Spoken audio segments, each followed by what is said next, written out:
This is yeah, there's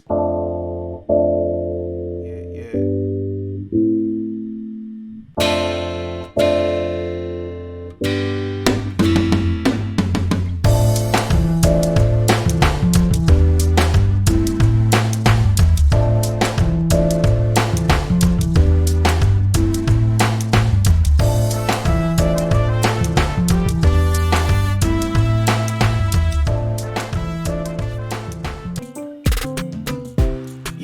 Yo, welcome to the Afrobeat culture. You already know what it is. Afrobeat sounds, Afrobeat vibes. You know what it is. Welcome, and welcome to the channel. My name is Mason Ameni. I'm a Lagos-based music producer, sound engineer, software engineer. You know how it is. Yeah, I'm a software engineer. Yeah, but that's the story for another day. Yeah. Oh yeah, so for those of you who already know the sounds of Armani, we've been uploading sounds on YouTube for a while now. Actually, we've not been consistent with it. So apologies to guys who expected me to keep uploading bits, but we'll keep uploading bits, not stopping that. But we just want to take it up a notch, Just share all these ideas, share these techniques and tips that we've learned over the years, with other YouTubers in the industry, and see how it is, see how we can all grow and learn and share this knowledge. Um, so basically, we started this new series on YouTube. Like, so this series is basically me just showing you guys how we made some of our popular Afrobeat sounds.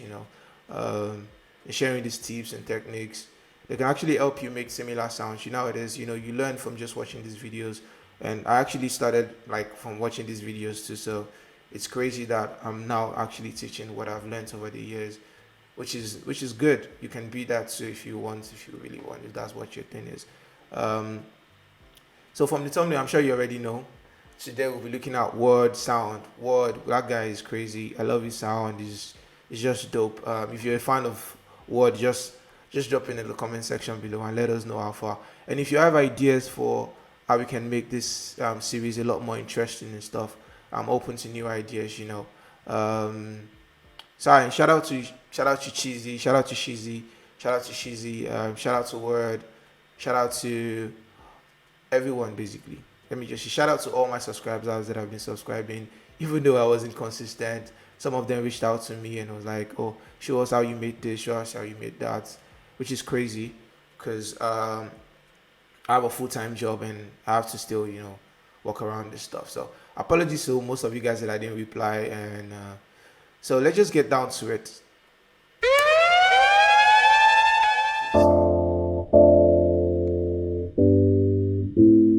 Yeah, there's yeah.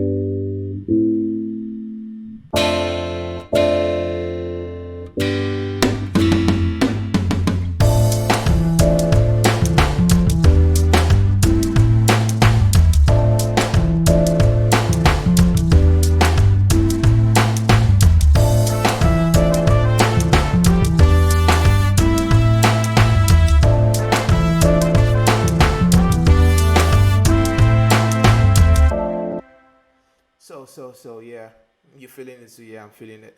So yeah, the first part of the sound is actually the chord, the keys. The keys are pretty simple. I actually picked this chord from Keyscape. You can actually use any key, funny enough, because it's a very simple one. You can use the normal FL keys, but I decided to go for this because it gave me that vibe that I was looking for.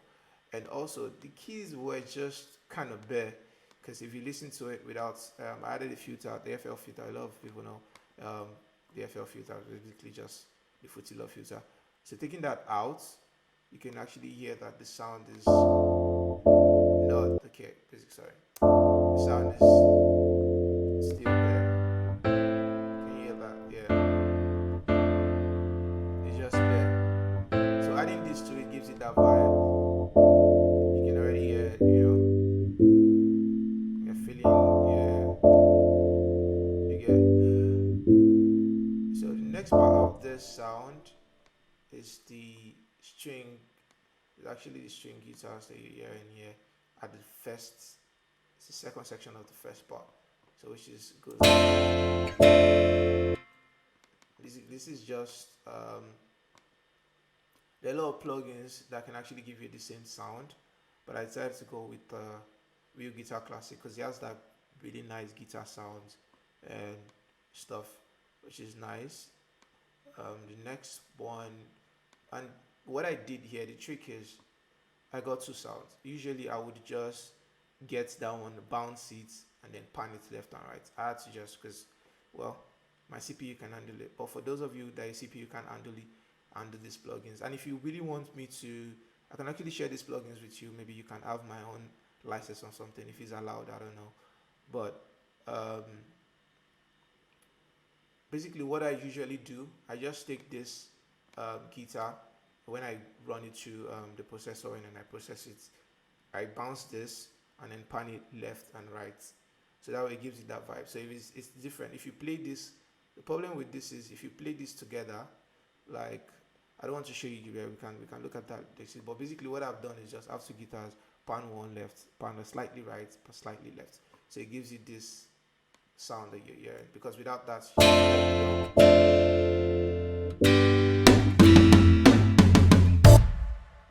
show you now it is. So the next part for this is, and also don't forget, you have to turn off. Don't forget to turn off the low filter. That's what this automation clips here are just doing basically. Just turn off the low filter and then parameter. But I keep the low filter on, and I actually used an EQ on the bounced version of the keys. So which is here. Where are you? Where are you? Yeah, this guy here. So there's an EQ on that.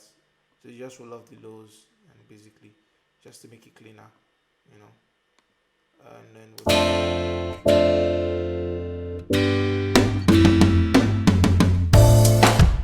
now this roll is interesting.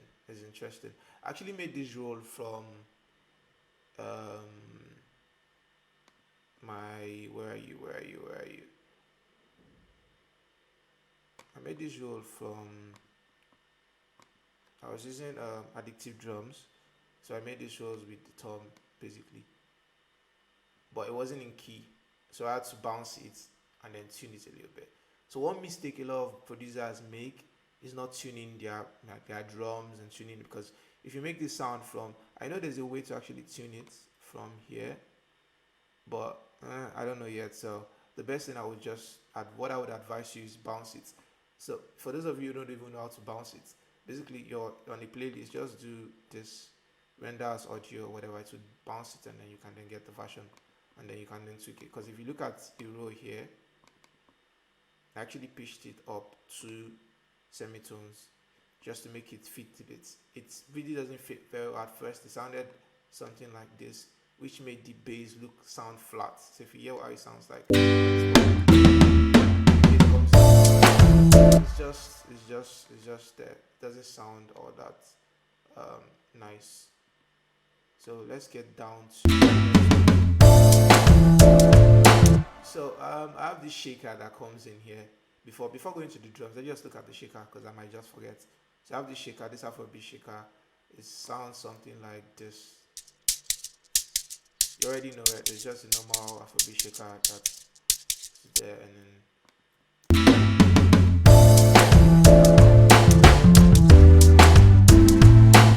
also don't forget your crash. It's very, very important.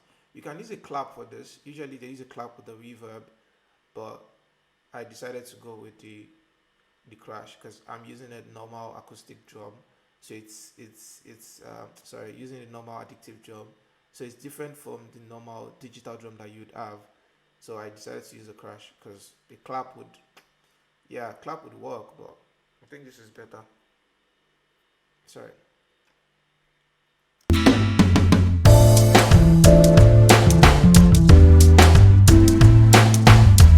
So there's a synth that I used here, but before we go to the synth, let's even look at the bass. Right? A lot of people would find it hard to like recreate this bass line. Well, it wasn't that hard actually. It was just listening intensively. So what I usually do whenever I'm trying to make a beat is just listen for minutes, listen for sometimes hours, just listen for, well, I call them my 5 ingredients basically. Listen for ingredient that makes this beat a whole. And what I heard on this beat was basically the keys, the bass line, and the drum. So the drum is not the conventional drum. We'll get to the drums later, so just bear with me. Um, it's not the conventional drum that you'd hear everywhere. So let's focus on the bass now, so we don't get ahead of ourselves. Let's listen to the bass, what it sounds like.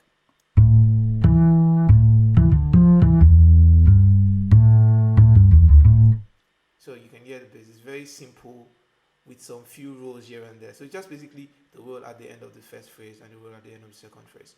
You get it? So this bass was created with Ruby. A lot of you know Trillion. If you don't know Trillion, you can buzz me and I'll tell you how to get it if you want to get it. So basically this is an acoustic bass basically, and the only way you can get that sound is by using an acoustic bass. You can't get it anywhere else. And the skill that you need to acquire is actually how to identify these sounds, because most of these sounds are just, sometimes you can't really identify them. Sometimes you have to make your own. That's where sound design comes in. But if you can identify these sounds and know which plugin can actually generate these sounds, then you're good, at least to some extent. Yeah.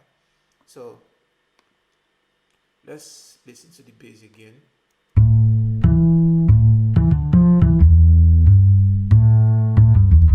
Now let's listen to it in context. Now this bass doesn't sound like this. It doesn't sound very thick. I had to like add some effects to it. I added let me look at my effection. I added blood drive to just give it that, so to give that edge, at least just take it up a little bit. Look at what it sounds like without the effects on it. It sounds okay, but it sounds kind of dead. Like this is after, this is before, and this is the after. So you can hear it just brightens it up and it gives it more life. Okay, so let's get back to. I'm sorry guys, I don't think I want to, just for time, for the sake of time, I don't think I want to go through every single shit. But basically, I have a compressor, I have another blood overdrive, and I have my EQ. And this EQ was basically just racking up the crazy sub to just give it that sub, because that's the only sub we have here. So we might as well just rack it up, you know. So let's continue with the sound. I've talked about the synths, I've talked about the bass, the crash. So at this point, I EQ'd. If you listen to the sound, you listen that the strength of the you notice that the strength of the keys have actually reduced. Like if you listen to the keys here compared to what we have here.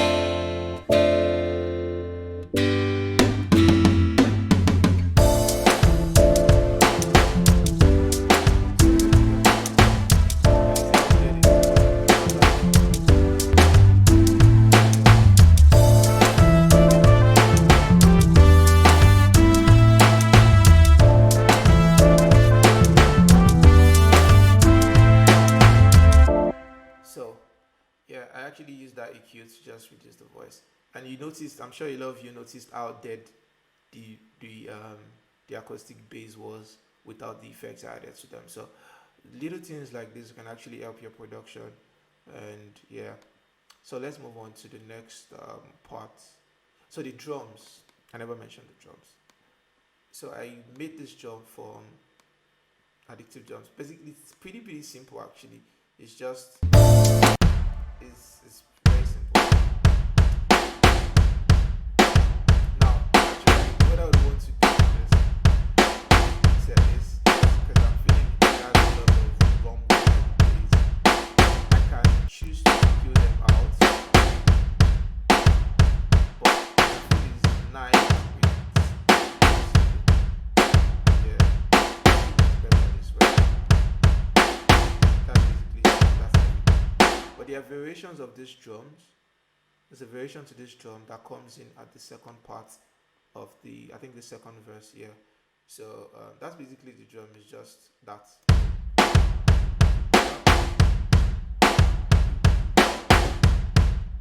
Yeah. Sound just. So let's continue this.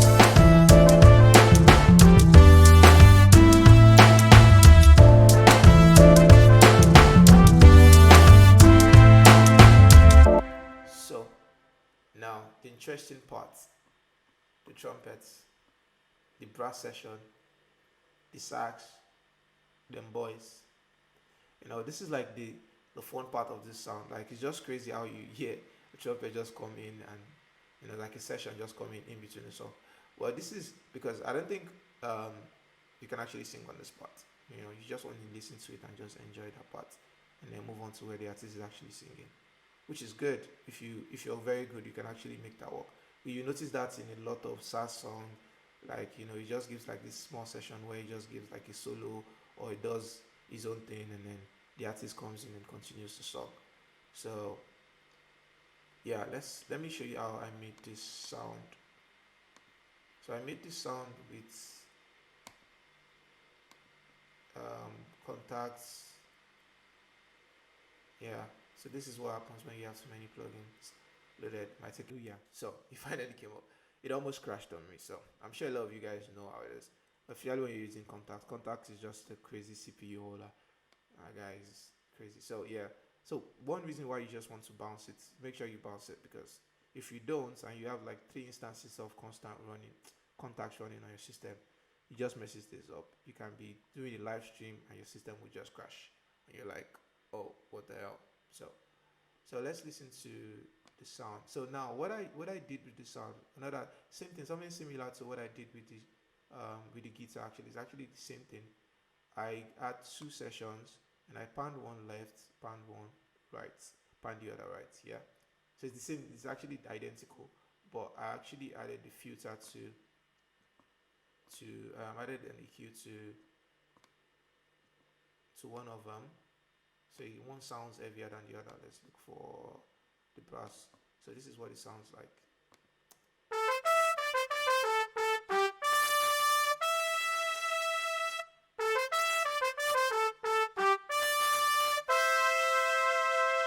So this is what the other one sounds like.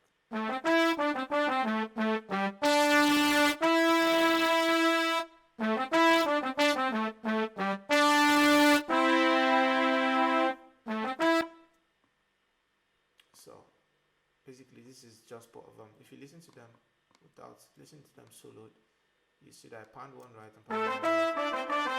And I added reverb actually. This is just a normal reverb. So you get the point. So the synths are also there, but they're not important.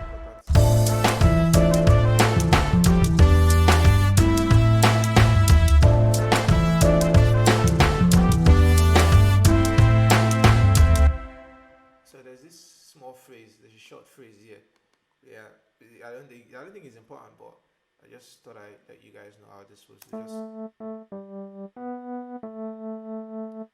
loud. Hearing that sound, you think it's not interesting, but just see what it does to the sound when you take it out.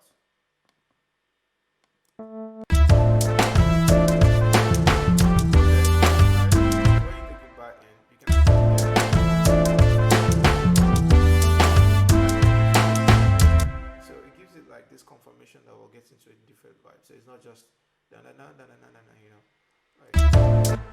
And then let's move on. I think we're done here. Brass drums. Yep. Next.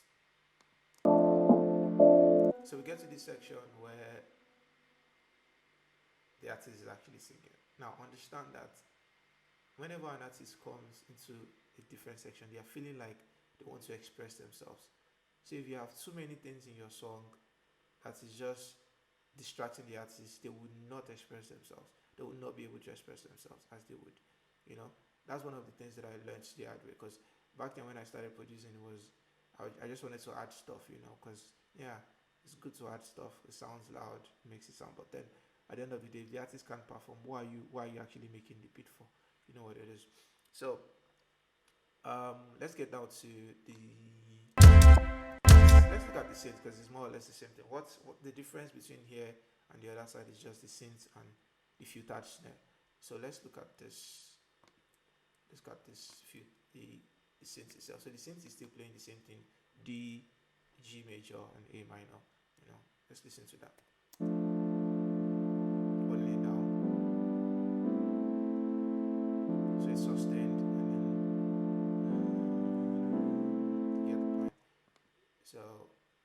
then there's a filtered. This actually has an EQ on it, I think. Okay, it doesn't. So it played well, anyways. Let's listen to this guy with the. So this is a filtered snare. This is what it sounds like without the filter on it. So this is what it sounds like without the filter on it. This is what it sounds like without the filter on it. Now this is what it sounds like with the filter on it. So now, how do you create this sound? Basically, it's actually very simple. But for me, I just roll off the top and the middle of the end, and then leave only the low mid. That's the most important part. If you look at, when I say low mid, look at your, if you're using your EQ2, look at your low mid here. Basically just roll it off, and you get that sound. So yeah, the synth is from Serum, I suppose. Yeah, this synth is from Serum. Yeah, so it's basically the basic beat. I just basically I created this myself. So I just thought of, I increased the sustain, and then just gave it a little bit of attack, and then something simple, and then used this whatever it's called shape to form it, and then added a normal low pass filter, and that's just it. Nothing else, nothing fancy, nothing too crazy, and it still gives me what I want, and it works. So let's go back and continue. So another part that is interesting here is the vocal background atmosphere that you're hearing. This is just me just singing into the microphone and then adding some effects to it. If you want me to show you how I made that, just indicate in the comment section below. Yeah. So I think this is time we'd actually take a break before I feel like I'm boring everyone here. So let's just take a breather and then process what we've seen so far. But you can always go back and watch the video if you feel the need to, if you feel you've not gotten what you need, and you can always go back and get. So the next part is, I think that's basically everything. It's just the snare, and then this hi-hats here, drums, shakers. So we took out the keys at this point. The funny thing about this is, I used to be afraid. I used to be scared of doing things like this, because immediately you take out a prominent sound in the drum, in the instrument, it just becomes dull and stuff. But for some reason, it just works, right? It works. Like, it's not that bad, because when the vocal comes in, the vocal would occupy that mid range, and whatever whatever is missing would be complemented by the vocal. You know how it is. So let's get started.